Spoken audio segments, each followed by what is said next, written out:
పురాణంలో సుధర్ముడు అనబడేటటువంటి గొప్ప శివభక్తుడు, త్రికాల సంధ్యావందనం అలవాటైన వాడు, నిరంతరము శివ పార్థివేశార్చనకు అలవాటు పడినటువంటి మనస్సున్నవాడు, భగవంతుని యందు మనస్సు రమించడం చేత తనకిది ఉన్నదని కానీ తనకిది లేదని కానీ ఎన్నడూ భావన చెయ్యనివాడు, తనకి ఒకటి లేకపోవడం కూడా ఈశ్వరానుగ్రహమే అని అనుకోగలిగినటువంటి సంపన్నత కలిగిన హృదయం ఉన్నవాడు. ఇది చాలా కష్టం అండి. ఈశ్వరుడు ఒక్కొక్కరికి ఒకటి ఇవ్వడు. లోకం ఏమంటుందంటే వాళ్ళకి ఇది లేదంటుంది. కానీ వాళ్ళు అంటారు ఈశ్వరుడు మమ్మల్ని ఉద్ధరించడానికి మాకు అది ఇచ్చి ఉండకపోవచ్చు అంటారు. అది వాళ్ళ భక్తి. వాళ్ళ భక్తి నీకేం తెలుసు వాళ్ళనలా అని నువ్వు పాపం మూట కట్టుకుంటున్నావు. కాబట్టి ఇప్పుడు అటువంటి భక్తుడు ఒకడు ఉన్నాడు. ఆయనకి సుదేహ అని ఒక భార్య ఉన్నది. ఆమె మహాసౌశీల్యవతి, భర్తని నిరంతరము ధర్మమునందు అనువర్తించేటటువంటి స్వభావము కలిగినటువంటి తల్లి. చాలా కాలం ఇలా ఉంటుండగా వీళ్ళిద్దరికీ బిడ్డలు కలగలేదు. బిడ్డలు కలగకపోతే ఈ భార్య వెళ్ళి భర్త దగ్గర బాధపడింది. ఏమండి, మన తర్వాత వంశం నిలబడడానికి, పూజామందిరంలో పూజ చేయడానికి ఇంట్లో వండిన పదార్థం ప్రేమతో అమ్మా అని పిలిచి తినడానికి బిడ్డలు లేరు. ఈ తల్లితనం లేకపోవడం నాకు చాలా బాధగా ఉంది. అందుచేత మనకి బిడ్డలు లేనటువంటి ఈ లోటు ఎలా పూడుతుంది అని భర్త దగ్గర ఏడ్చింది. ఆయన ఏమనాలండి, నిజమే, ఈ లోటు ఎలా పూడుతుంది, మనకి బిడ్డలు కలగట్లేదు అనాలి. కానీ ఆయన ఎంత గొప్ప మాట అన్నాడో తెలుసా అండి భార్యతో? ధీరుడుగాన, ధీరత్వం అంటే జ్ఞానమునందు రమించేటటువంటి స్వభావం, అటువంటి బుద్ధి ఉన్నవాడు కాబట్టి ధీరుడుగాన తత్పతి మదింగనకెట్టి విచారమున్ మహోదారతతో ఇటుల్నడు తన్విరో బంధురనేల ఇట్టు లెవ్వారికి నెవ్వారౌదురిలా బంధువులెవ్వరు తల్లిదండ్రులెవ్వారలు పుత్రులెవ్వరిక స్వార్థపరంబు జగంబు సర్వమున్. ఏమిటే నీ వెర్రి? ఎవరికి తల్లిదండ్రులు, ఎవరెవరికి బిడ్డలు, ఎవరి స్వార్థం వాళ్ళది. కలిసినవి విడిపోతుంటాయి. పట్టు విడిపోయి ఈ లోకమునకు ఉన్నటువంటి స్వభావం ఇలా పట్టుకుంటుంది, అలా విడిపోతుంది. విడిపోయిన వస్తువుని పట్టుకున్నాను నువ్వు లేకపోతే నేను ఉండలేనన్నవాడు 11 రోజుల్లో మర్చిపోతున్నాడు. మరిచిపోయేవాడు సంతోషంగా తిరిగేస్తున్నాడు.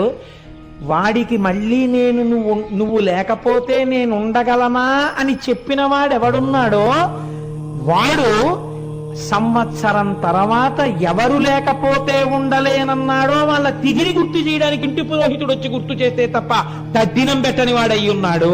అంతటి కృతజ్ఞమే ఈ లోకం. అటువంటి బిడ్డల కోసం, దేనికోసం నీకు ఈ అలజడి? నువ్వు ఈ సంబంధాన్ని ఈశ్వరుడు ఎందు పెట్టు.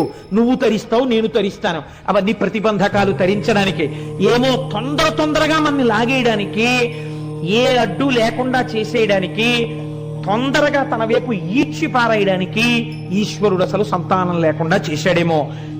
లేవంటావెందుకు? ఏది మనకివ్వడానికి అది లేకుండా చేశాడో ఈశ్వరుడు యందు మనస్సు పెట్టన్నాడు.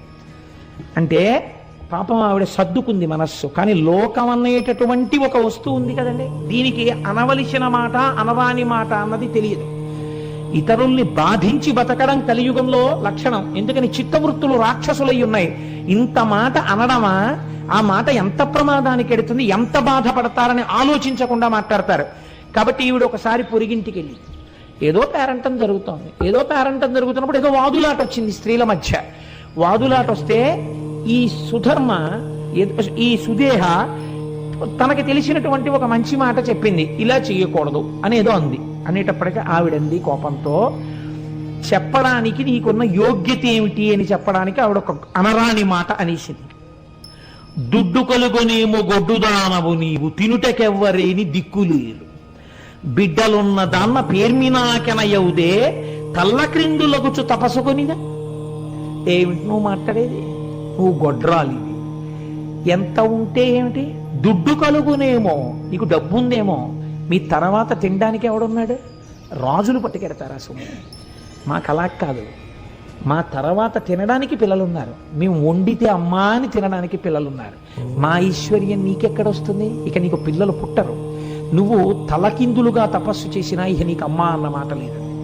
నిజంగా అది ఒకళ్ళు అనక్కర్లేదండి. అలా అనిపించుకోలేకపోయిన వాళ్ళు ఎంత బాధపడుతుంటారో. నాకు ఈ పద్యం చెప్పడానికి ఇవ్వాలి, నేను ఇక్కడికొచ్చి కూడా పుస్తకం తిప్పా, దీన్ని ఆపి చెప్పడం ఏమైనా కుదురుతుందా అని. అలా కుదరదు అని నిర్ధారించుకున్న తర్వాత మాత్రమే నేను ఈ మాట చెప్పవలసి వచ్చింది. ఇలాంటి పద్యాన్ని కథాంతర్గతంగానైనా చెప్పినందుకు సిగ్గుతో తలంచుకుంటున్నాను. ఎందుచేతనంటే అది ఒక స్త్రీ మనస్సుని ఎంత బాధ పెడుతుందో నాకు తెలుసు. ఆ మాట అనరాదు. ఆ మాట అంది, పాప ఆవిడ చాలా బాధపడింది. చాలా పద్యానికి అంతకన్నా వ్యాఖ్యానం అనవసరం.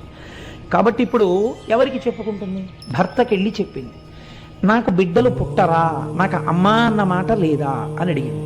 అడిగితే ఆయన అన్నాడు, నువ్వు బిడ్డలు పుట్టరా అని నేను ఎంత చెప్పినా నీ మనస్సు ఈశ్వరుడు ఎందుకు చేర్చుకోలేకపోతున్నావు? మళ్ళీ మళ్ళీ అటువైపుకి ఎందుకు పెడతావు? ఎందుకు ఆ దుఃఖం? దానివల్ల ఏమిటి కలుస్తుంది నీకు?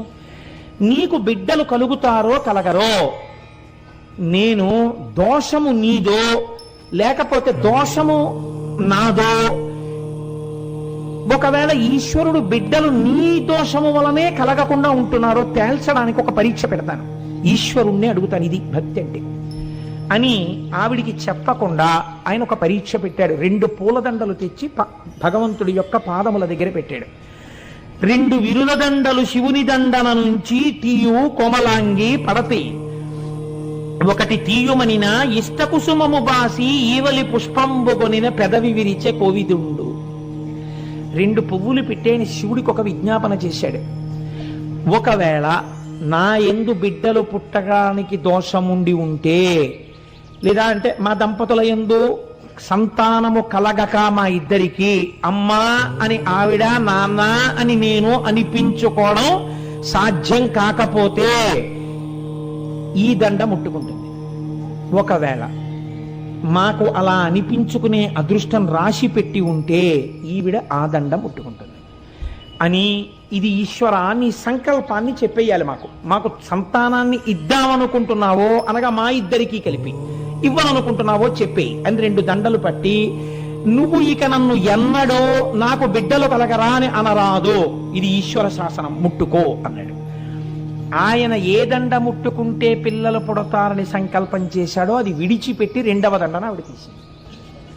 ఆయన అన్నాడు, పెదవి విరిచే కోవిదుండు, కాబట్టి మన ఇద్దరికీ సంతానం కలగరు, ఇంకా నువ్వు ఈ ప్రశ్నను వెయ్యవద్దు, నువ్వు చక్కగా సంతోషంగా ఈశ్వరుడు యందు మనస్సు పెట్టుకో అంటే ఆవిడంది, అలా వీల్లేదు, నాకు కొడుకు పుట్టకపోయినా నాకు బాధ లేదు, నేను అమ్మా అని పిలిపించుకోవడానికి మీరు ఇంకో పెళ్లి చేసుకోండి, ఆమె వలన సంతానం కలుగుతారు కదా, కలిగినప్పుడు నన్ను అమ్మా అని పిలిస్తే నాకు చాలు, కాబట్టి మీరు పెళ్లి చేసుకోండి అంటే ఆయన అన్నాడు, ఇది చెప్పినంత తేలిక కాదు, ఇది ఒకనాడు నీ యందు పినుభూతమై కూర్చుంటుంది.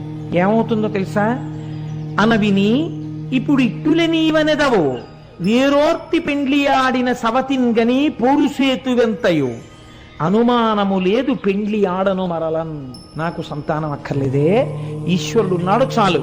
ఇప్పుడు ఇలా అంటావు, నిజంగా రేపు నేను వేరొక స్త్రీని వివాహం చేసుకుని ఆమె వలన నాకు బిడ్డలు కలిగితే నీ యందు అసూయ ప్రబలుతుంది, పెద్ద గొడవలవుతాయి, మనశ్శాంతి పోతుంది, శాంతి లేని చోట ఈశ్వరోపాసన ఉండదు, కాబట్టి నేను పెళ్లి చేసుకోనన్నాడు. ఆవిడ చచ్చిపోతానన్నంత హఠం చేసేసింది. నువ్వు చేసుకుని తీరవలసిందే. ఆవిడ మాట కాదనలేక ఆవిడ చెల్లెల్ని వివాహం చేసుకున్నాడు. ఆ చెల్లెల్ని వివాహం చేసుకున్నాడు, ఆమె పేరు భుష్మ. భుష్మ అనబడేటటువంటి స్త్రీని వివాహం చేసుకున్నాడు. సంతోషంగా కాలం గడుస్తోంది. ఆవిడకి ఒక లక్షణం ఉంది, ఏది ఇంట్లో జరిగినా ముందు అక్కగారికే చెప్పేది. భర్త కూడా పెద్ద భార్యని గౌరవించి మసలుతున్నాడు. ఆవిడ ప్రతిరోజు కూడా 101 పార్థివలింగములకు అర్చన చేసేది. అర్చన చేసి పూజ అయిపోయిన తర్వాత 101 శివలింగాల్ని తీసి ఒక సరోవరంలో కలుపుతూ ఉండేది ఆవిడ.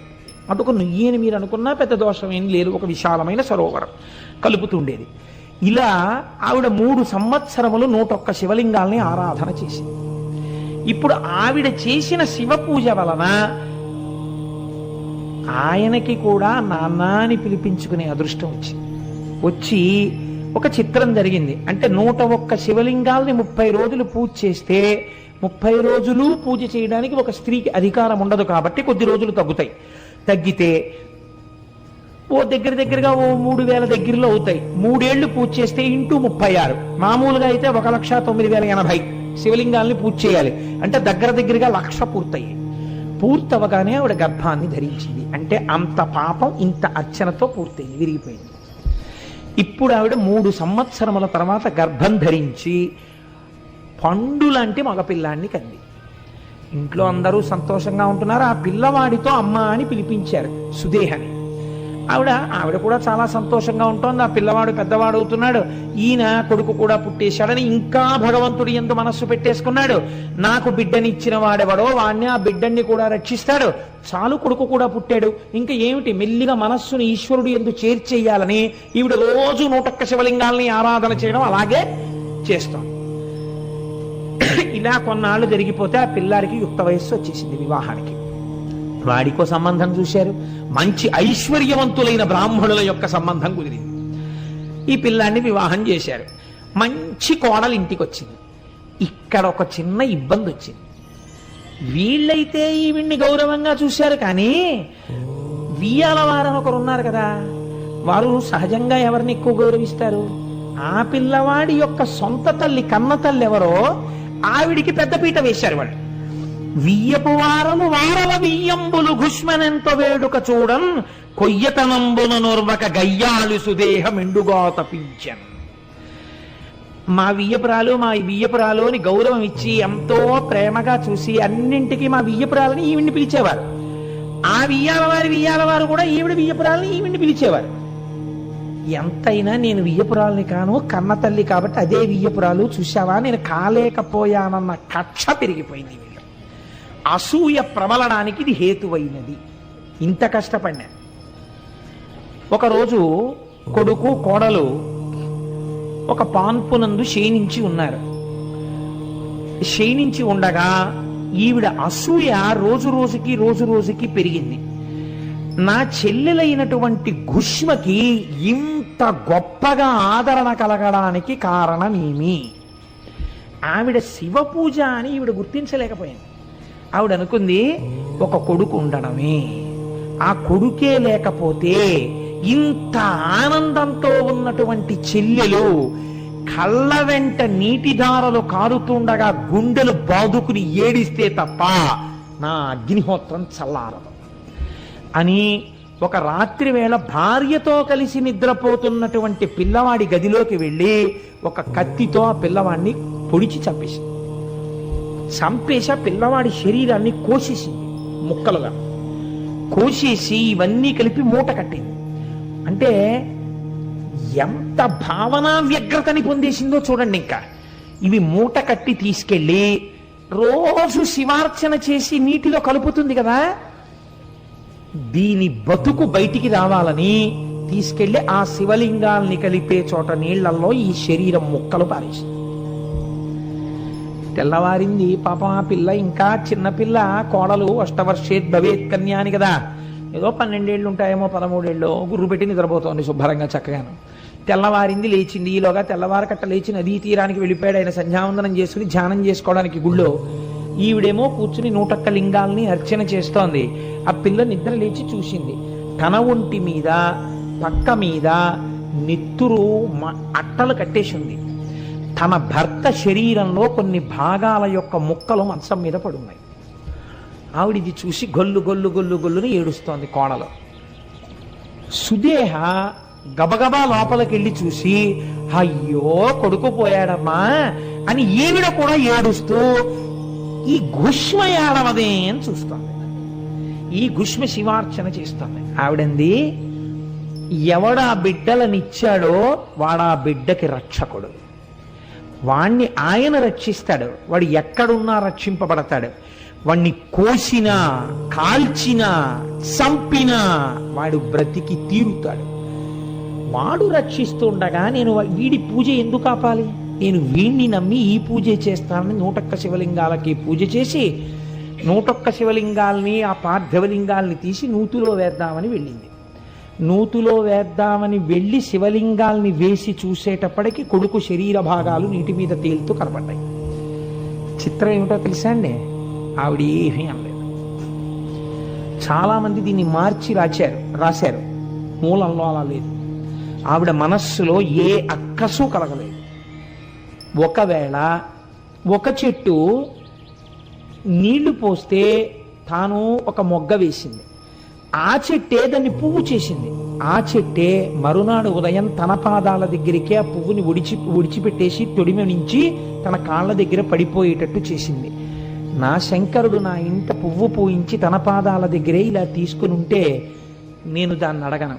ఈశ్వరుడు తీసుకెళ్ళిపోవాలని సంకల్పం చేస్తే నాకు ఆమోదయోగ్యమే అని వెళ్ళిపోతాడు. ఇది శివుడు తట్టుకోలేకపోయాడు. అది విచిత్రం.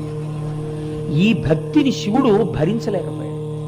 భరించలేక అమ్మా అమ్మా అంటూ పిల్లవాడు వచ్చేసాడు. వచ్చేసి వాడు అన్నాడు, ఈవిడ అడగలేదు. వచ్చి అమ్మా నన్ను పెద్దమ్మ చంపేసిందమ్మా, కత్తి పెట్టి పొడిచిందమ్మా, నాకు తెలివి వచ్చేటప్పటికి ఇంకా పొడి చేసింది, నా శరీరాన్ని కోసి తెచ్చి ఇందులో పారేసిందమ్మా, పెద్దమ్మ చంపింది, శివుడు బతికించాడమ్మా నన్ను నీ పూజకి అన్నాడు.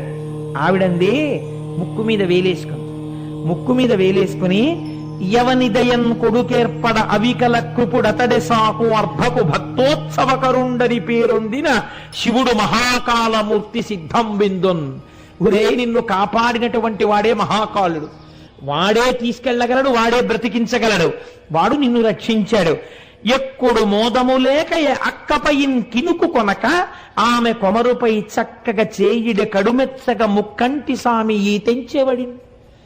కొడుకు మీద చెయ్యేసుకుని అక్క తప్పు నాన్న పెద్దమ్మనలా అనకూడదు, ముక్కంటి స్వామి నిన్ను రక్షించాడు, ఆయన రక్షణ ఉన్నంత కాలం ఎవ్వరూ ఏమీ చేయలేరు.